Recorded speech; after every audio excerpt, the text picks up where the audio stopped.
Starting with management of natural resources. Now, what is a natural resource? First of all, we say anything in the environment which can be used. Okay, anything in the environment which can be used is a natural resource. Like forest is also a natural resource, wildlife is another example. You can say water, coal, petroleum, right? But there is a way, a system of controlling the use of natural resources so as to avoid their wastage and to use them in a most effective way. This technique of handling them is known as management of natural resources. Why? Because we know that the development which meets the current basic human needs today can preserve the resources for the upcoming future generation as well. And when we do this practice, that we meet the current basic human need, we meet the current basic human need and preserve the resources for the future generation as well. This is known as sustainable development or sustainable management. And we have to conserve the environment so that the upcoming generation could see. We have seen water in ponds and lakes. It shouldn't be like they would be seeing water in only water bottles कि बस इसी को पानी बोलते हैं, इससे ज़्यादा पानी नहीं होता. Okay? So there should be a proper management of natural resources, which is basically taken into consideration for the long-term perspective and prevent their exploitation. Okay, it is to be done. Now, first of all, our main concern is forest and wildlife. In this chapter, we will be learning about all the natural resources, from where are we obtaining, what is flora and fauna, everything, and the perspective to manage them. The plants and animals of forests are known as flora and fauna, right?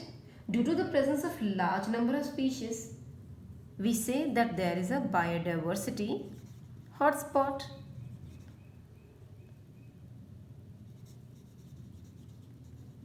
So forests have become the biodiversity hotspots because of flora and fauna.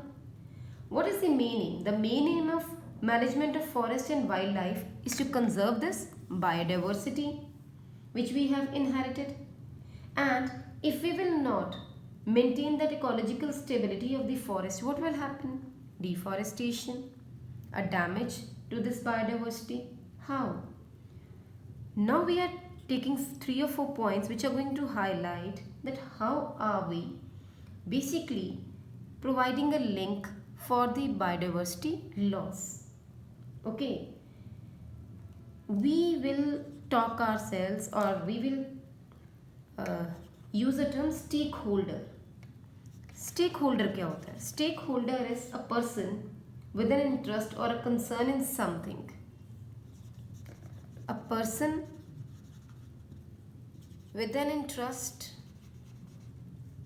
or concern in something, उसको हम क्या बोलते हैं? Stakeholder.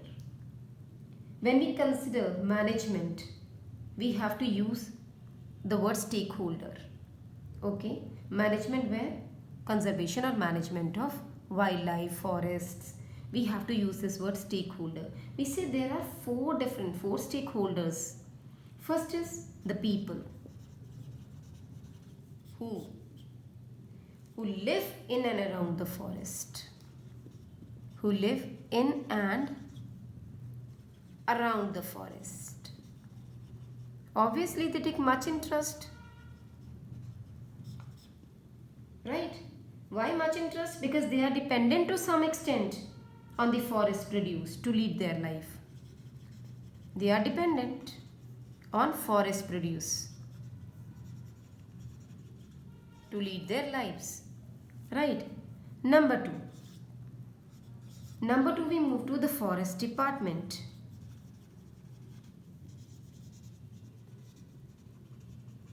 How can we forget the main body? Forest department. Department of the government. Right? Which owns the forest land. Clear? And what do? They control the resources. Control the resources from the forest. So they are also important. Number three, the industrialist. Okay, who are the industrialists? Those who use the forest produce. Use the forest products. Okay, what for? For their factories, for maybe like wood for making paper, furniture, tendu leaves for making beads, etc. And number four, the forest and wildlife activists.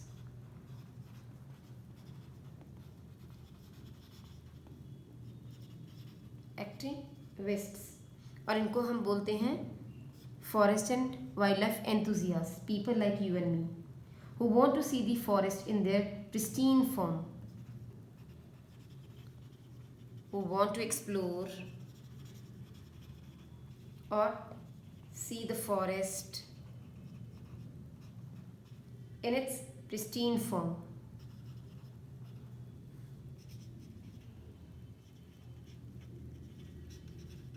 Pristine form is the original condition that we enjoy up hills, right? Now we will describe what each one of these stakeholder groups need or get out of the forest. We know that the people who live in and around the forest or villages around the forest, what do? They take firewood, fuel. और ज़्यादा तो कुछ नहीं करते ना. Firewood लेंगे, fuel लेंगे from the forest trees. They usually cut the branches, pluck their leaves, but do not cut down the whole tree. Do they? No. Because they make huts, they make baskets, they collect and store the food material, but they do not harm it. They may collect the agricultural implements, gather fruits, nuts, medicines, herbs, but they will not damage. People living in the forest do not damage to the forest. Basically, what do is they are simply living their life being dependent on the forest. Secondly, the forest department. It is basically for them, whenever we say the forest department, it has a major stake in the resource of forest and wildlife because it is a good source of revenue for the government. Most of the forest revenue comes from the sale and cut down of the forest, maybe for timber, like timber such as teak, eucalyptus, huge areas for forest. It's clear for vegetation. And ultimately, when they do it, so much of forest area gets destroyed. There is large destruction in the biodiversity which harms the environment. The management of protected forest areas, they keep the local people out completely, which has some ill effects also. How? I'll discuss an example with you. You know what happened? There was the Great Himalayan National Park, which is a protected area which contain alpine meadows that were earlier grazed by outside sheep in summer. Some nomadic shepherds, they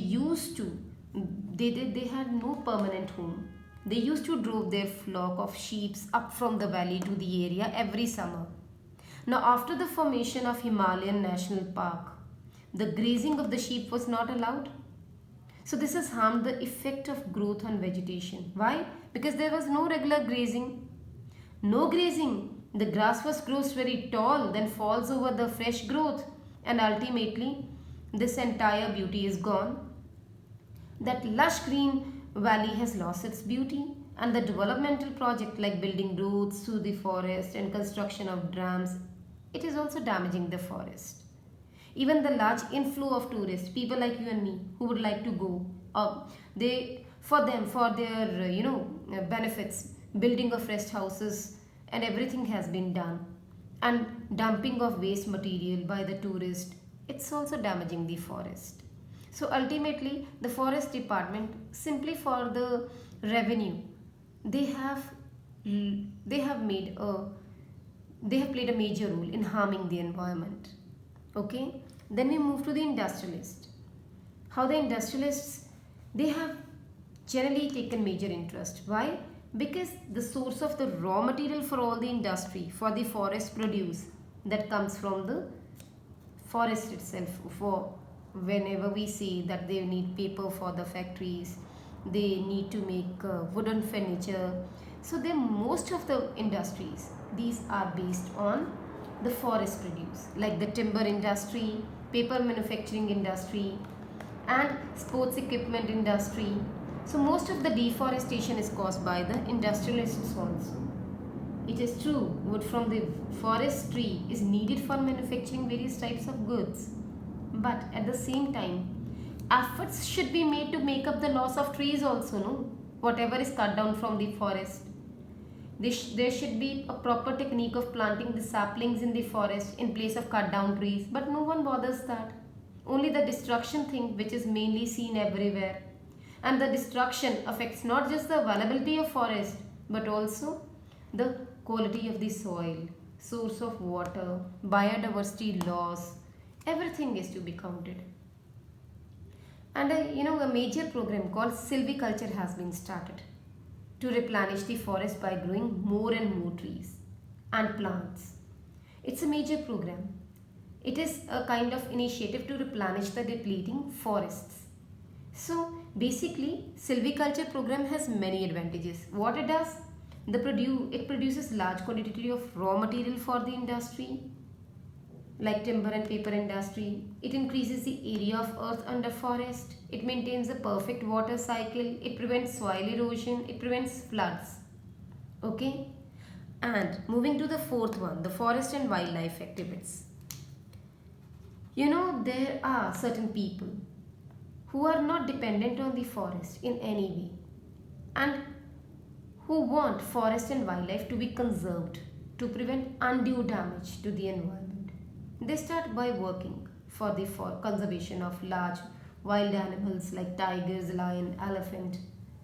But they now recognize that the need to preserve the forest as well. Because without preserving the forest, we cannot preserve the wildlife. We cannot say that the biodiversity will ever show its positive effect. So we will now give a little instance how people have played a great role in conservation of forest by preventing them from being cut down. Out of these four, whom do you think is actually taking care of the forest area and the biodiversity, the wildlife there? They are the people who are living in and around the forest, because they are the people who are directly or indirectly not paying any damage to the forest area. Okay, now coming to the role played by the local people or people preserving the trees or in preserving the forest area. First of all, the khejri trees.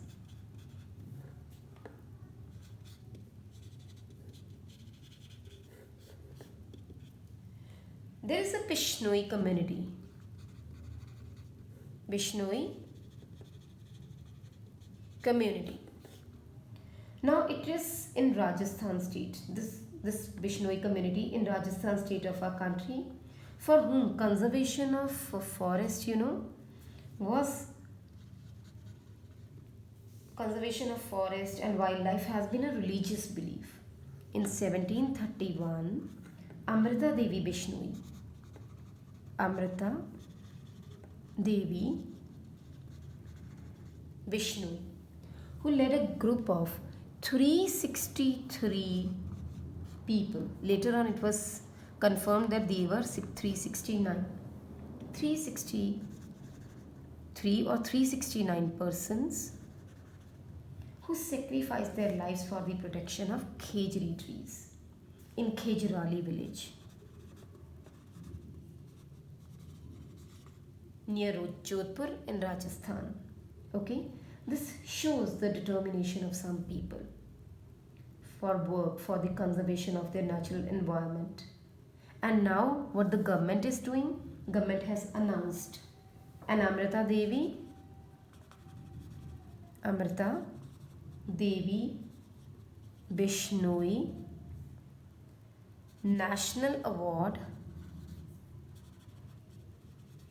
for Wildlife Conservation in memory of Amrita Devi Bishnoi.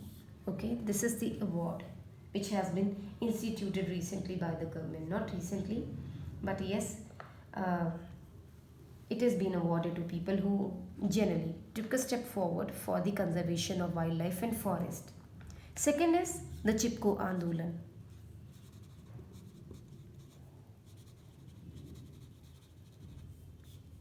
Chipko Andolan, which is known as Hug the Tree movement.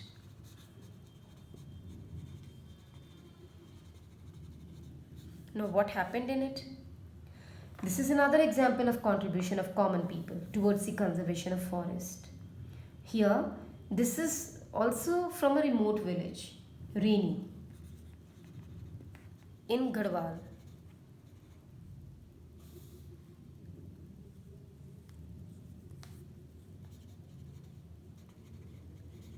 Reni in Garhwal, which is high up in Himalayas.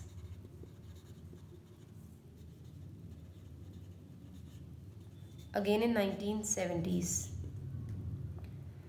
a logging contractor had been allowed to cut down the trees in a forest close to a village. Now what happened? People of the village, they do not want this thing to happen because it would have spoiled the healthy environment. One day the menfolk were away. Menfolk were away. So what happened? They were out for work. Contractors' worker, they came in the forest to cut down the trees. These were the contractors' men who had come. In the absence of men, women reached the forest and quickly clasped the tree trunk with their arms, preventing the workers from cutting down the trees. Thus the forest area got saved, and this Chipko Andolan or this Chipko movement quickly spread across the communities and helped in the conservation of forest. Right? Then third is this kind of common example, it moved on, and another local participation, that is an example of local participation, it is in 1972 when the West Bengal Forest Department formulated a novel theme to revive the degraded Sal forest area by involving the local people. What happened is, in Midnapur district,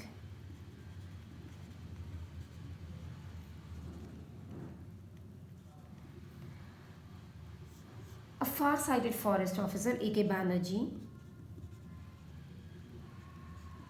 involved the villagers, okay, basically involved the villagers for the protection of a 1272 hectares of badly degraded Sal forest area. Initially he came to cut down the trees, but later on somehow the local people, they convinced him, and he along with the local people of that Midnapur